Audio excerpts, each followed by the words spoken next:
Hey, hey, hey. Time for another Out of This World story from rSpace. We can't always put people on pedestals. Sometimes Prince Charming falls off the horse, and sometimes Prince Charming gets bucked off. Today on rSpace, we see Prince Charming for what he truly is, a scumbag. Let's hope this scumbag stays down in the dirt where he belongs. Caught my husband cheating on me with his secretary on our anniversary, so I did this. I only wish them good and happy life, and let karma do its thing. Like the title, my husband has been cheating on me with his secretary from work, and has cheated on me with multiple women after 7 years of marriage. Let me sum this up as best as I can. I'll refer to him as H, or my ex. Backstory.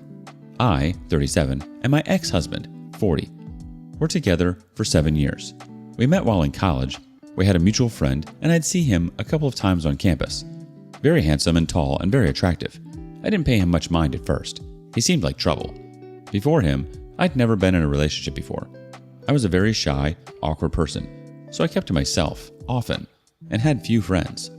We met for the first time at a mutual friend's party. Although we got introduced, we didn't talk till when I started online dating. At that time in my life, I thought it was time to let go of all my fears, put myself out there, and meet someone. I didn't have much luck in real life because of how shy I was, and so I turned on one of these dating sites, with maybe a little shame for resorting to it. Some hours later, after setting up my profile and looking through prospects, I stumbled on his profile on the site. I thought it was some kind of sick joke or something, because honestly, he didn't seem like the single and searching type. After a lot of contemplating, I got the courage to message him. He didn't respond immediately, and after a day or two of waiting, even lost hope waiting on a reply, he finally replied. He remembered me from the party. We got along really well. We had a lot in common with each other, more than I thought. How we both had cat allergies, loved punk rock. I didn't particularly push for anything to go offline at first. I avoided seeing him on campus too. But eventually, he asked me out on a date, and he seemed a nice enough person after getting to know. We ended up going out for pizza. H was the perfect person for me. Sweet, gentle, and the kind of guy that you could take home to mom. Everything was natural and easy. After 2 months, he asked me out officially. In our relationship, we didn't have many issues. He was just a really great guy in general. Very fun too. We were together for 2.5 years, and immediately he was done. He popped the question. He asked me to marry him. And I said yes. I finished college and we got married. He saved up enough money, we bought a house and moved to Lakeside, California to settle down and start our family. I started training to be a marriage counselor after college. It was something I was passionate about, helping lost couples find their way back to one another. And after a year, I was qualified to lecture others on how to cure a troubled love life or mend a broken relationship. He was a manager at his uncle's consulting firm's branch here in Lakeside. Our marriage was a very solid one. We loved and respected each other with no abuse, no distrust. We maintained a very active bedroom lifestyle and all. I've never really had any reason to doubt H in the past. He was faithful and true, so I believed. I didn't snoop on his texts or socials, not that he actively maintained those things. Our first daughter was born 2 years after we got married. We were so happy and excited to be parents. He was a great dad and a wonderful husband. To all appearances, my ex and I had an ideal partnership. Everyone knew us as this happy couple on the block. Most of our issues started after we had our second daughter. For one, something between us had slipped away. We had stopped having regular sex. I thought it was a normal thing in any long-term relationship for the physical side to slowly wane, and tried to persuade myself that there was more to our marriage than sex. Now I know that I was just oblivious to cracks that were developing. Things got worse. H had become very distant. Again, I found another excuse for it.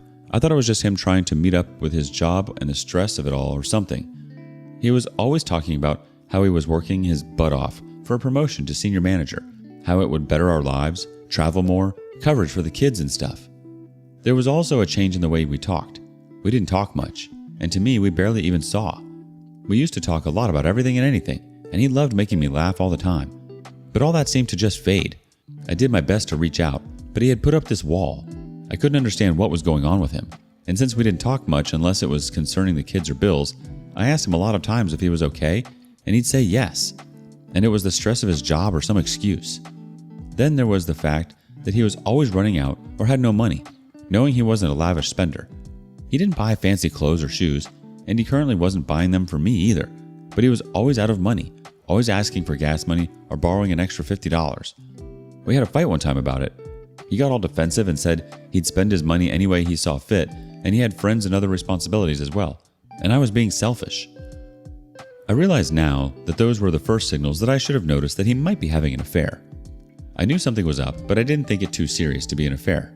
Looking back now, I wonder how this could all slip by me. The bitter irony, of course, is that I'm a relationship counselor, giving couples advice on how to avoid affairs.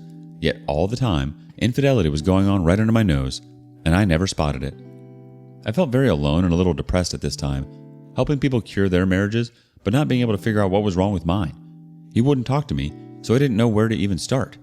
Caring for our 2 children all by myself because he'd always come home late and blame it on traffic or his car breaking down, one excuse after another. The kids rarely saw him. The real twist of the knife has to be how naive I've been for so many years. He had changed much and developed new odd habits. He picked up smoking, which he absolutely hated. He had an abusive stepfather. He hated the man and everything he did, and he was a very heavy smoker. I was concerned, just assumed it to be men and their issues, when it was really the habits of someone else rubbing off on him. He preferred to be out any chance he got, like he couldn't stand his own family anymore. We'd had so many fights about it.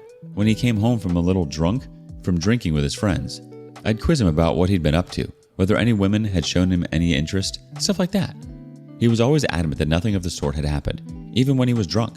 It didn't cross my mind that he might be lying. I knew we were going through some issues which I thought to be normal marriage rough patches. I took his word as assurance enough. Occasionally, I'd rifle through his pockets looking for evidence and check his shirt collars for lipstick stains and whatnot. I didn't find anything. I guess that's why I was taken in for so long, because my ex never stuck me really as a Jack the Lad type. He is not a flirt, and he doesn't come out with cheesy chat-up lines and all that. In short, he does not fit the description of men I have known to stray. It just goes to show that there really is no type, and you never really can tell. I found out about the infidelity for the first time one night before bed. When he got out of the shower, I was reading a book in bed. I noticed a bright red mark at the back of his neck. I almost missed it, but by God, there it was. All the confirmation I needed. It was a hickey. Faint, but there it was. We got into a huge fight and I told him I'd leave him. I was fed up with this crap, the neglect, and the way he was acting. If he didn't love me anymore, he could leave. And if and when he wanted to be with me and be a family again, I'd be waiting. He became very sad and remorseful. I guess it was only because he was caught. He begged and pleaded to be better. He called it a stupid mistake. He had too much to drink when he was out with his friends and hooked up with a girl he met in the bar. It was stupid and he shouldn't have done it. Although we made up, deep down, he had broken my trust and I still suspected him to have told a half-truth. We made up and he promised to support me and be a better dad. I agreed, with the condition that we had to talk more and see a counselor. I was sure that if I could get him to talk things over, maybe I could inject some desire back into our marriage. It went well on the first day. It was great seeing him open up. We had long, deep conversations about what we wanted from the marriage and about our personal needs and from each other. I felt as if we were getting somewhere and making progress. I felt closer to my ex than I had in years. Although we still didn't have sex, we were getting somewhere. The days went by and slowly we couldn't make time to go anymore because of his job, and he slowly started to slip back into the old him, back to his old routine. There was no doubt in my mind that he was cheating now. Although I couldn't prove it, I just had this feeling in my gut that he was having an affair with someone and not some one-time fling with a bar girl. I got depressed, and I started to read and follow a lot of cheating stories on Reddit. The more I followed, the more I started to see some similarities between him and some of the men in the stories. It got worse. I started to think maybe there was no coming back from this or saving our marriage. I thought about divorce. From all the stories I'd followed, I learned one thing. If a partner was ever unfaithful to you, he or she probably didn't want to be with you and didn't deserve to be with you. I thought about my kids and I cried. I had opened up my problems to a friend online. She'd been divorced twice. When I told her what was happening to my marriage, she suggested I hire a PI. It was the fact that I couldn't confirm for certain that he was cheating on me that really tore me up inside. And a PI could clear that up. She said she could recommend a good divorce lawyer if I wanted, and the lawyer could arrange a good PI for me too, and could draft me a pretty solid lawsuit. I told her I'd think about it. I was still thinking about what my friend online had said when one afternoon, a friend of mine called me. We grew up together and she lived not too far in San Diego. She and her husband came to our wedding and are very good friends of ours. She called just to check up on me and the kids. After a little catching up, she says my ex was looking mighty fine last week and that I was doing a good job taking care of him. I asked her what she meant by looking mighty fine, and she says she saw I and H at the mall in San Diego having lunch. "You were in town, and you didn't call me. You're such a bad friend." And that she had waved, but I didn't notice her. She said she thought we were on a date or something and we looked so cute. She didn't want to interrupt us and she liked my coat, which she said was a Dior chestnut, shearling style coat. I was very confused, but it wasn't rocket science. Clearly, it was my ex and his affair partner. I told her I wasn't at the mall and didn't have that kind of coat. She was quite confused, and I asked if she was sure it was H she saw. She confirmed, and she even went on to describe the exact shirt and pants he wore, and they fit the description of what he wore that day. She also described the lady a little. She didn't see her face much, but she had blonde hair. Guess he had a thing for blondes. I'm blonde. She asks if everything is okay. I told her not to mind and thanked her for calling. Then immediately, I hung up and called H. I asked him who he was at the mall with in San Diego last week, and he acts confused and says, "No one." I got so mad. I called him every vile name in the book, and he wasn't fooling me with that BS. I told him I hate him and I'm fed up with this BS. If he wants to screw the whole town, he could get on with it, and he could go to hell. He comes home very late that day, and we don't speak to each other for days. Days turned into weeks. He didn't show any remorse or apologize for his behavior. He acted like everything was fine and hadn't done anything wrong. My fears were true and I cried for days. I didn't want to leave or get a divorce because of my kids. I thought a lot of his affair partner, who she was. I had a head start though from my good friend. She was blonde. I thought about all the blondes that we knew. Many. I was tired. This wasn't living. I thought maybe I wasn't too late and I could still start a new life, with someone else hopefully. One Saturday, while cleaning his office, I have a look around. Not really sure what I'm looking for though. Nothing much. I found a bunch of papers and files in the base drawer and also a photograph. It was a picture of all his colleagues and staff at work. I never really bothered myself with his job. I'd met a few of his colleagues. They were great guys. Nice people. I was just about to drop the picture back when I noticed a woman at the far end of the picture. Nothing striking. Just I noticed she wore in the picture the same coat my friend had described to me. A Dior chestnut shearling style coat, although she had red hair. I looked her up in the company profile and got her name. I searched her out on Facebook and found her address. Also, she had dyed her hair blonde. Her and my ex were friends, of course they were. I felt so angry, it was hard to breathe. I was always a shy, reserved person, but I felt blinding, white-hot rage course through me as I thought of what to do next. I still needed proof. Nothing was confirmed. I was thinking of finally giving that PI thing a chance when he walked in the house with the kids. One look at him, and I realized I really didn't love him anymore, and decided to hell with him and everything. I was getting a divorce. How naive I'd been all these years. I deserved better. My kids too. That night, I was nice to him. I acted like the dumb, loving, normal wife he expects.